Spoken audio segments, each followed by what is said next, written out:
खैरियत से होंगे। मर्दो है कि आप हमेशा खुश रहें, हंसते मुस्कुराते रहें।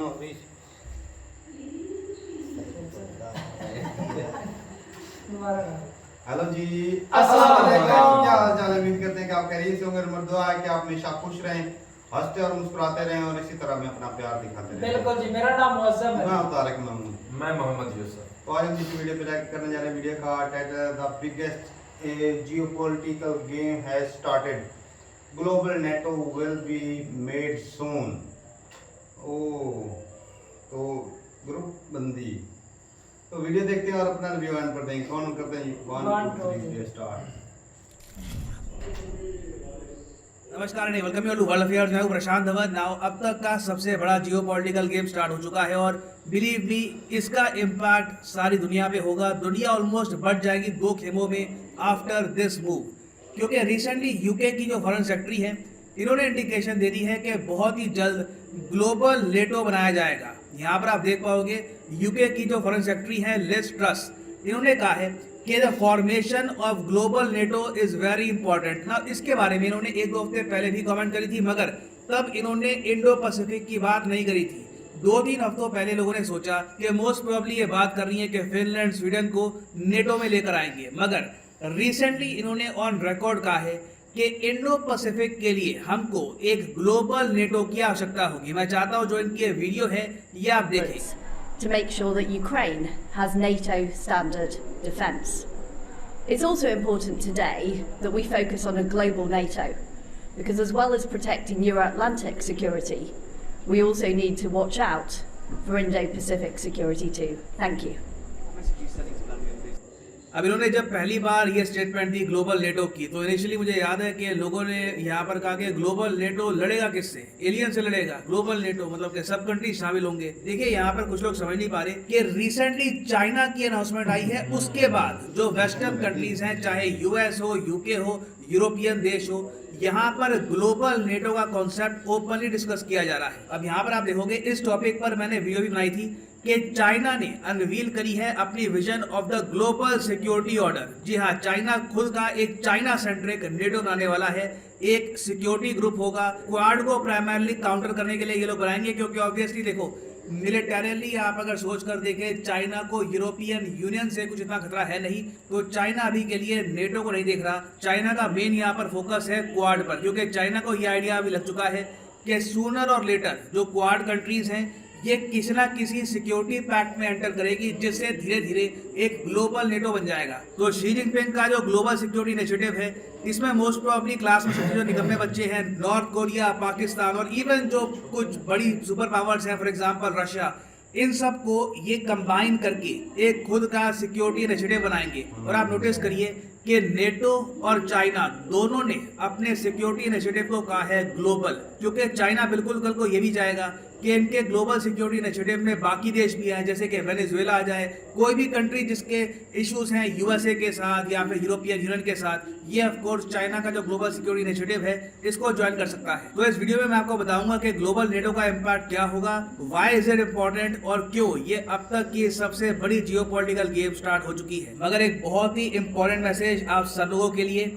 देखिए अनअकैडमी के सारे कोर्सेज के प्राइसेस बढ़ने वाले हैं अगले महीने से, और अभी 16 से लेकर 19 तारीख तक सभी कोर्सेज पे, whether it is SSC, UPSC, NEET, IIT, any course, सीधा फ्लैट 20% का डिस्काउंट है। तो कमेंट सेक्शन में जाइए, यहाँ पे आपको मिलेंगे सारे लिंक।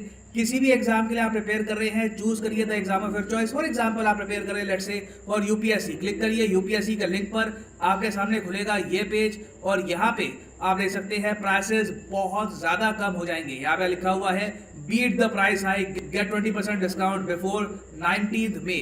तो सिर्फ 19 तारीख तक आपको ये डिस्काउंट मिलेगा। सिंपली यहाँ पे आपको कोड यूज करना है PD10 और प्राइसेस बहुत ज्यादा गिर जाएंगे। यहाँ पे आप देखेंगे अभी बहुत ज़्यादा बड़ा डिस्काउंट है। ये जो प्राइसेस अभी आपको दिखने वाले हैं, you will never see these prices again. 24 महीने का कोर्स पर मंथ आपको पड़ेगा 2500 रुपीज से भी कम में। 36 महीने का कोर्स लगभग 2000 रुपए पर मंथ में। The prices are going to rise, so if you want to buy any Unacademy course this is the best time.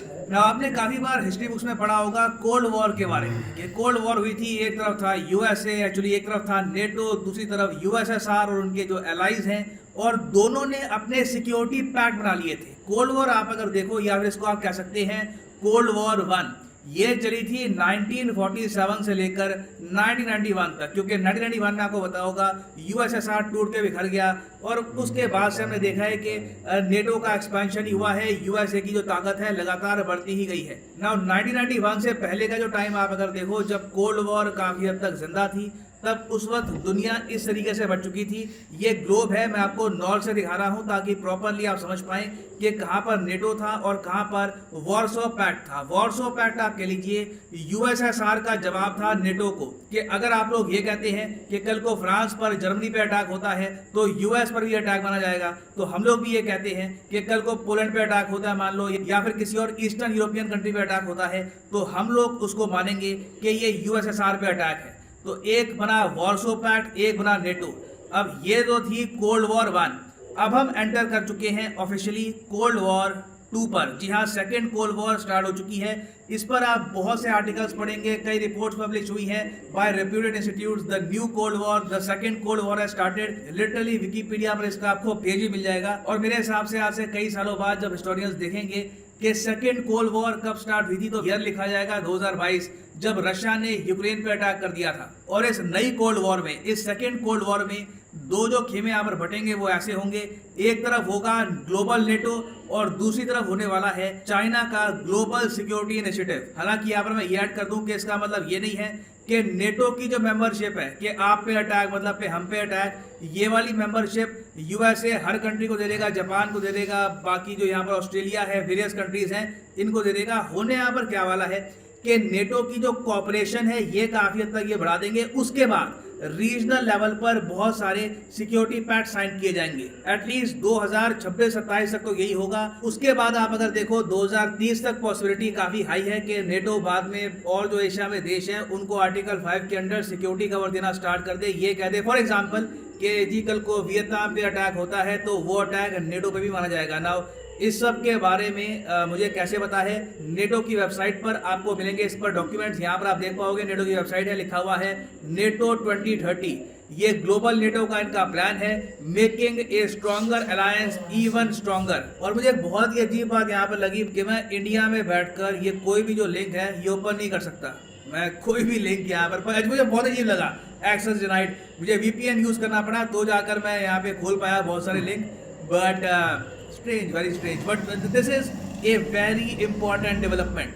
हाँ, मुझे पता है यहाँ पे आप लोग क्या सोच रहे होंगे कि all right, so eventually India को एक बहुत ही ज़्यादा कठिन निर्णय लेना होगा। हम लोग हमेशा के लिए नॉन अलाइंड नहीं रह सकते। आज नहीं तो कल हमको डिसाइड करना होगा कि क्या हम चाइना के सिक्योरिटी इनिशिएटिव में जाएंगे या फिर इवेंचुअली इंडिया बनेगा ग्लोबल नेटो का पार्ट। देखिए, अभी के लिए इंडिया क्वाड का तो पार्ट है और मेरे हिसाब से इंडिया अभी के लिए क्वाड का ही पार्ट रहेगा। यूएसए भी अभी कोशिश नहीं करेगा कि इंडिया को ये लोग लेकर आए ग्लोबल नेटो में।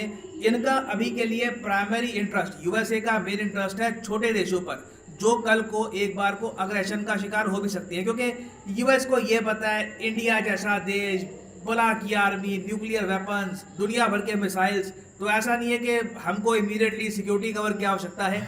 मगर फॉर एग्जांपल कई ये आसियान देश है, वियतनाम हो गया, इंडोनेशिया हो गया, सिंगापुर हो गया, फिलीपींस हो गया, ये सब कंट्रीज हैं जिनको जेन्युइनली आज नहीं तो कल ग्लोबल नेटो की आवश्यकता पड़ेगी। और ये कंट्रीज डेस्परेट भी हैं for a proper security cover from the NATO countries. तो अभी जो यूएस आसियान मीटिंग होगी उसमें आप देखोगे कि ग्लोबल नेटो का इशू उठाया जाएगा। इन आसियान कंट्रीज को भी कहा जाएगा कि डिफिकल्ट चॉइस करने का टाइम आ चुका है। जो भी डेमोक्रेसीज हैं साउथ ईस्ट एशिया में, इनको कहीं ना कहीं चूज करना होगा कि क्या आप ग्लोबल नेटो के साथ हो या फिर आप चाइना के साथ हो। अब यहाँ पर आप मुझसे ये पूछेंगे कि क्या चाइना को इस बारे में पता है और चाइना क्या कंसर्न है ग्लोबल नेटो को लेकर, नेटो के एक्सपेंशन को लेकर? बिल्कुल बिल्कुल, चाइना बहुत ज़्यादा कंसर्न है। एक्चुअली ये बात जो बाइडेन ने खुद ही बता दी थी कि शी जिनपिंग ने खुद इन्हें ये कहा था कि क्वाड आपने इसलिए बनाया है ना ताकि चाइना को आप टारगेट कर सके। लिटरली इन्होंने ये कह दिया क्वाड आपने चाइना के अगेंस्ट बनाया है ना, तो बाइडेन को बोलना पड़ा कि नहीं नहीं ये रीजनल स्टेबिलिटी के लिए है, हमने आपके अगेंस्ट कोई ग्रुप नहीं बनाया। उसके बाद रिसेंटली हमने ये देखा है कि चाइना ने ऑफिशियली कहा है जापान को कि नेटो का एक्सपांशन होने वाला है। ये लोग यहाँ पर एशिया पैसिफिक लिख रहे हैं, इंडो पैसिफिक होना चाहिए। जो नेटो का इंडो पैसिफिक एक्सपेंशन होगा उसमें पार्ट मत बनना, क्योंकि उससे आपको भी लॉस होगा इन द नियर फ्यूचर। ये ऑफ कोर्स चाइना ने एक वार्निंग से दी है जापान को। ऑब्वियसली जापान ग्लोबल नेटो का पार्ट बनेगा ही ना। यहाँ पर आपका एक बहुत ही ऑब्वियस क्वेश्चन आएगा कि सर एक बात बताइए, अभी आप कह रहे हैं कि ठीक है नेटो आर्टिकल 5 की जो प्रोटेक्शन है एशियन कंट्रीज को 2027-28 तक नहीं देने वाला, तो फिर ग्लोबल नेटो का इनिशियली पॉइंट क्या होगा? देखिए पॉइंट यहाँ पर ये है कि एक यूनिफॉर्मिटी आए एक्शन में। अभी रिसेंटली आप अगर देखो जब रशिया ने अटैक किया यूक्रेन को, यूएसए का बड़ा एक मन था कि सब कंट्रीज मिलकर, सब डेमोक्रेसीज मिलकर रशिया पे सैंक्शंस इंपोज करें, रशिया के खिलाफ स्टेटमेंट्स दे। मगर कहीं ना कहीं ये जो यूएस की मनोकामना थी पूरी हो नहीं पाई। कई कंट्रीज हैं जो डिपेंडेंट है रशिया पर वेपन्स के लिए, एनर्जी सप्लाई के लिए, इन्होंने रशिया की निंदा उस लेवल पर नहीं करी, ना रशिया पे सैंक्शंस इंपोज किए। और रशिया ये सब कैसे कर पाया? क्योंकि रशिया का इन्फ्लुएंस है, रशिया बहुत ही बड़ा डिफेंस एक्सपोर्टर है, एनर्जी एक्सपोर्टर है। चाइना का जो केस है, चाइना का केस इससे भी ज़्यादा कॉम्प्लिकेटेड होगा।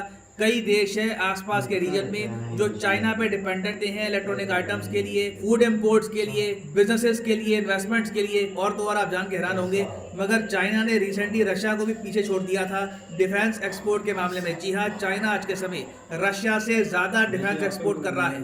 तो बहुत से देश होंगे दुनिया भर में जो चाइना पर डिपेंडेंट होंगे। तो अगर मान लीजिए चाइना जब अटैक करता है ताइवान पर, तो उस केस में यूएस चाहेगा कि एक कलेक्टिव रिस्पॉन्स मिले दुनिया का अगेंस्ट चाइना, यहाँ पर दुनिया बट ना जाए। तो इससे आप समझ पाएंगे कि ग्लोबल नेटो इंपॉर्टेंट क्यों है और क्यों वेस्टर्न कंट्रीज इसके लिए पुश कर रही। और फाइनली अब मैं आपसे एक सवाल पूछूंगा कि वो कौन सा एशियाई देश है जिसने रिसेंटली ये कह दिया कि ये लोग फुटबॉल एशिया कप होस्ट नहीं कर पाएंगे? जापान, इंडिया, चाइना या फिर कतर? कमेंट सेक्शन में मैं चाहता हूँ आप सब लोग इसका आंसर करें। बहुत इजी क्वेश्चन है, गूगल करोगे आंसर मिल जाएगा।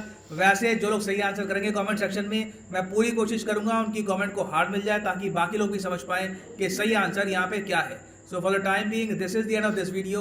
Thank you for listening, and as always, God bless you all. चला ये वीडियो खत्म हो गई।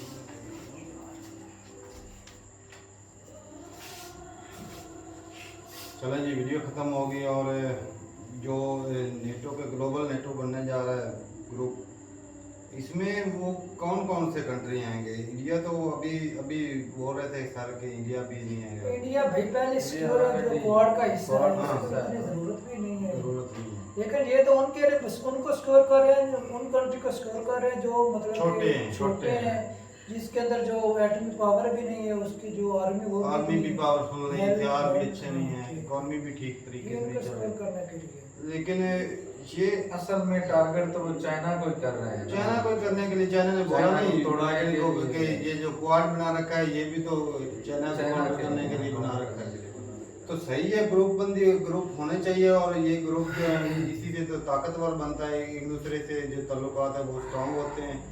जो ज़रूरियात होती है कंट्री में, काफ़ी चीज़ें की ज़रूरत होती है, हथियारों की ज़रूरत होती है, खाने पीने की चीज़ों की ज़रूरत होती है। लेकिन चाइना को कौन सपोर्ट करेगा? वो जो अपना अलग देखो असल में पता है क्या ज़रूरत है? चाइना की एक्सपोर्ट जो है पूरी दुनिया में सबसे ज़्यादा है और उसकी इकोनॉमी स्ट्रॉन्ग है। हालांकि अमेरिका की एक्सपोर्ट भी बहुत ज़्यादा है, लेकिन चाइना का तो मुकाबला नहीं है।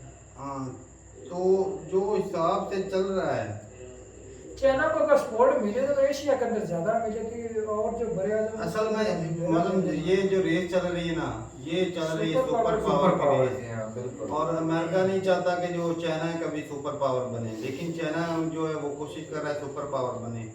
जिस तरह नेटो यूरोपियन कंट्री इकट्ठे हो गए या वो नेटो बनी हुआ ग्रुप, तो चाइना भी चाहता है कि मेरा भी इसी तरह ग्रुप हो। तो इसमें वो बोल रहे थे कि पाकिस्तान में भी शामिल हो, पाकिस्तान भी हो सकता है, नॉर्थ कोरिया किंगडम वो भी होगा, और इसमें रशिया भी होगा। छोटे बच्चे के छोटा बच्चा रशिया तो सबसे बड़ा बच्चा, मैं कहता हूँ रकबे के लिहाज से लेकिन एटमी पावर जो है पाकिस्तान और नॉर्थ कोरिया ने उसके पास भी है, इसको भी वो शामिल करना चाहता है अपनी सब। नॉर्थ कोरिया के पास पता नहीं अभी है कि नहीं, वो बोल रहे थे उसके जो उन्होंने लॉन्च किया है वो नहीं, वो मिसाइल लॉन्च किया था एक नॉर्थ कोरिया ने, वो 17,000 किलोमीटर 17,000 वो मारा भी जापान के ऊपर था। अच्छा टारगेट कर दिया, वो निशाना भी इधर डाल दिया। अब देखना यह है कि भाई इंडिया जो इस वक्त क्वाड का तो पहले इंडिया हिस्सा है, अब जो अगर ये ग्रुप बनता है जो नेटो और दूसरा जो चाइना बना रहा है ग्रुप, इंडिया किस में जाएगा, वो चाइना की तरफ जाएगा या अमेरिका की तरफ जाएगा। अब देखना ये अगर एशियन कंट्री जितने वो निर्भर है अपने आप के ऊपर, हमारा नहीं मानना भी वो किसी न किसी ग्रुप में जो अगर काम हाथ से ज्यादा बढ़ जाएगा, वो कहता है पानी सर से जब गुजर जाए तब हो सकता है वो स्पोर्ट, मेरा ख्याल है जब वो ग्लोबल में जाएगा क्योंकि उसमें ज्यादा कंट्री हो गई, ज्यादा कंट्री उसके अंदर ही इन्वॉल्व हो गए। ज्यादा बेनिफिट सिर्फ अगर चाइना रूस है या बाकी लोग इकोनॉमी वाले जो कंट्री वो चाइना के अंदर। पाकिस्तान चाइना की तरफ झुकाव करता है, लेकिन पाकिस्तान को चाइना से इतना मुनाफा नहीं है क्योंकि पाकिस्तान उधर एक्सपोर्ट कोई चीज करता ही नहीं नहीं करता और सिर्फ ये इंपोर्ट ही करता है, मतलब कि अपना पैसा उनको देते ही है जिससे हमारी इकोनॉमी और गिर जाती है। हालांकि पाकिस्तान को चाहिए कि अमेरिका और यूरोपियन कंट्री का साथ दे क्योंकि भाई सब पाकिस्तान की सारी एक्सपोर्ट जो है वो उधर ही जाती है। अमेरिका ही करवा रहा है, तो अमेरिका ने इजाजत दिया ना यूरोप वाले को कपड़ा खरीदो, हमारे टेक्सटाइल का कपड़े उधर बस जाता है।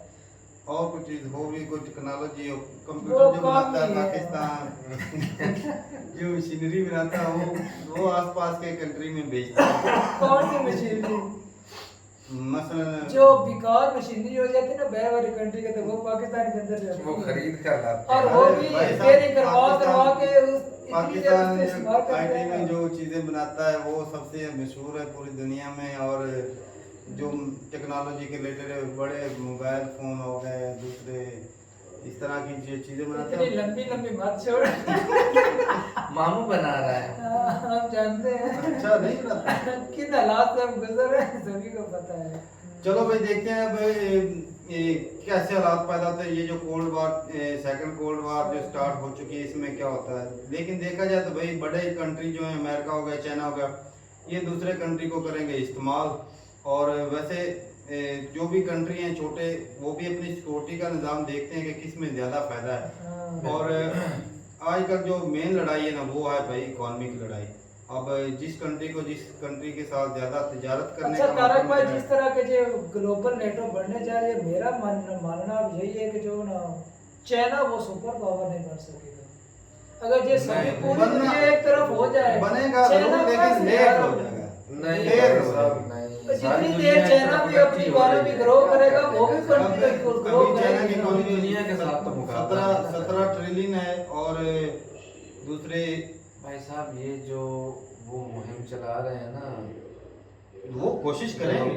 अब चाइना जो है इसने बोल दिया कि मैं सुपर पावर बनूंगा, तो अमेरिका घूंस थोड़ी बैठेगा। कोशिश नहीं करेंगे। लेकिन बाइडेन की वजह से ना अमेरिका जो है वो काफी पीछे चला गया। तो ठीक है भाई, देखते हैं कि अब इंडिया क्या फैसला करता है। और आप भी कमेंट सेक्शन में बताइएगा कि इंडिया का फैसला जो वो चाइना की तरफ होगा या अमेरिका की तरफ में।